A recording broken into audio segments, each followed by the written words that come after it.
All right, ladies and gentlemen, welcome back to the channel. We're talking about the Green Bay Packers in tonight's video. 20-19 victory on the road against the Chicago Bears comes down to a blocked field goal.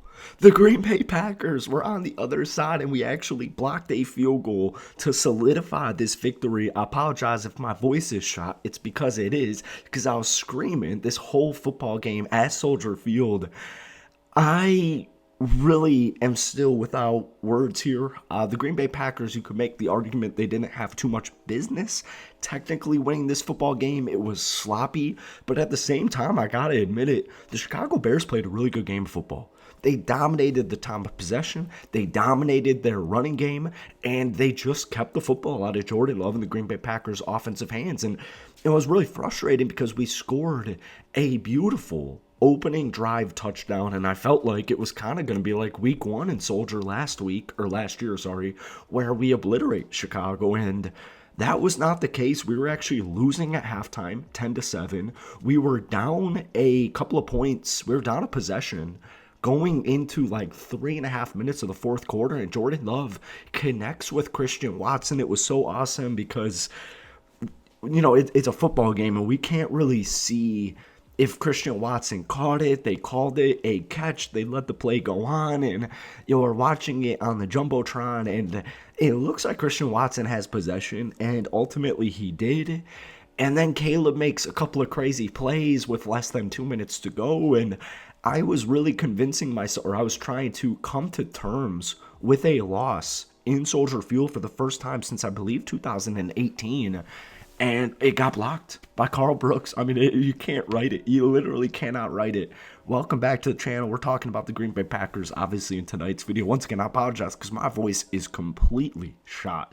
But hit that like button, hit that sub button for daily NFL content. I am obviously a diehard cheesehead, so we do post a couple of Packers videos every single week. If we try and get this video somehow to 700 likes for the 7-3 start for the Green Bay Packers, that would mean the absolute world to me. So, divisional games, man. Matt LaFleur is now 11-0 against the Chicago Bears. And Chicago, they had a really bad loss 1 week ago against the New England Patriots. But like we know, football is a game of momentum, and anything can happen any given Sunday. It's a phrase for a reason. And when you have these divisional games on the road and you got a team coming off the bye, it kind of is just a free-for-all. And that's what today's game really felt like. I never felt like the Green Bay Packers offense was playing bad. And I never really even felt like our defense was playing bad. And shout out to guys like TJ Slaton for getting huge sacks in the fourth quarter in crunch time. I guess ultimately ended up not really mattering, but it did at the same time because we blocked to the field goal. Brenton Cox stepping up big time.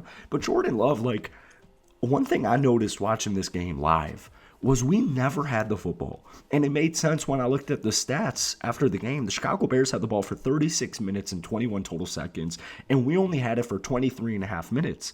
But Jordan Love, his interception was not good. At least it looked really bad to me. It looked like he overthrew Tucker Kraft. The Green Bay Packers still are struggling in the red zone. We cannot get it done in the red zone, and it's driving me absolutely crazy. Just run the damn football, honestly. But Jordan, this afternoon, 13-17, 261 yards, a touchdown and an interception. He also had a rushing touchdown to pretty much win the football game. And it just, I don't know, man, it felt really good. I never really was all that concerned Jordan Love was playing this bad football game when we got the ball with a couple of minutes left in the fourth quarter, and I'm thinking, I'm not that worried. I really am not. And he connects with Christian Watson on a 60-yarder, and Christian Watson had a phenomenal football game. 4 catches for 150 yards, and that's 37.5 yards per catch. And the reason this was so important is because outside of Christian Watson and a little bit of Josh Jacobs catching 4 catches for 58 yards, there was nothing really else there. We had Jaden Reed catch an early opening drive touchdown, which was cool. Romeo Doubs had a 17-yard catch on the first possession as well. But after that, It pretty much was the Christian Watson and Josh Jacobs show. Josh Jacobs ends up running the ball 18 times for 76 yards and a touchdown. Jordan Love, 4 carries, 18 yards. Wilson had a couple of carries for 17 yards. The Green Bay Packers ultimately ran the ball 25 times for only 106 yards, averaging 4.2 yards per carry, which really isn't bad in any way, shape, or form, and 2 total touchdowns. So I am just happy to walk away with a win like this. And I don't want to hear, and I'm sure somebody's already said it, I don't want to hear anything down below about how we had no business winning this football game. Like, look at a team like Kansas City Chiefs, man. Kansas City, technically, they might lose to Buffalo because I think they're playing right now. You don't go back and nitpick these games.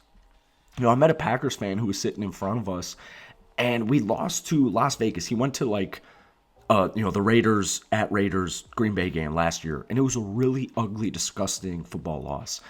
But you don't think of that. I can think of numerous Packers losses last year that really made me hate that evening, and they made me just be upset for an entire week. And they still went 9-8, and they still won a couple of playoff games. So a win is a win as far as I'm concerned, and especially a divisional win on the road against the Chicago Bears. This was a really big win. The Green Bay Packers hopefully can coast their way into the playoffs now with a difficult second half schedule. And let's talk about this defense before we get too off track. Xavier McKinney, Javon Bullard, Edgerrin Cooper all over the football today. Quay Walker as well with 8 total tackles. Evan Williams had a good game. But Rashawn Gary had a huge sack there, around 2 minutes to go in the fourth quarter. They stuffed Caleb to 3rd and 18, ended up being a 4th and 3, and he throws a 21-yard absolute dot to Rome Odunze. But TJ Slate also had a sack on that series. Brenton Cox Jr. had a sack as well. He also had a huge 3-yard tackle for loss. The defense, maybe the saying would be they technically bended, but they definitely did not break. You only gave up 19 points, and I don't want to hear anything about the Chicago Bears. Oh my God, they were 4-4 heading into this, or 4-5 heading into this game. They were on a 3-game losing streak.